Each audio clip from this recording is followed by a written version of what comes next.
ব্যবস্থা নেওয়া হয়নি এবং যে এমবি ফলে সেটা আসলে আগের যে সিস্টেম সেই সিস্টেমের ধারাবাহিকতাই হয়েছে। কিন্তু আমরা এটা বলছি যে একটা রেজিম আসলে চেঞ্জ হয়েছে, ফলে কালো টাকা যাদের কাছে ছিল তাদেরকে এই সুযোগটা দিলেও যে সেই কালো টাকা অর্থনীতিতে ফিরে আসবে এই সম্ভাবনা কম আসলে। ফলে এই পলিসিটাও আসলে কার্যকর কোনো পদক্ষেপ হবে না আর কি।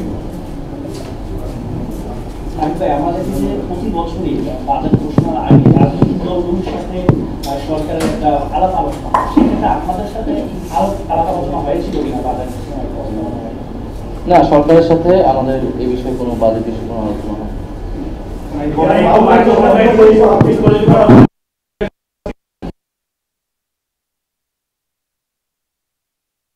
বের না হতে পারি তাহলে আমরা করি বাংলাদেশের সামগ্রিক উন্নয়নটা হবে না।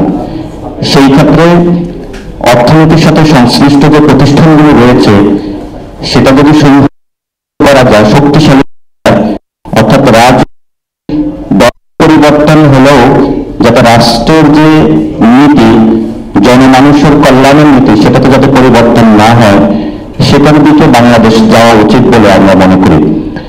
সেই ক্ষেত্রে গণ অভ্যুত্থানের পরবর্তী সময়ে যেটা সবার কাছে একটি আবেদন এসেছে যে আমাদের রাষ্ট্রীয় প্রতিষ্ঠানগুলোকে শক্তিশালী করতে হবে।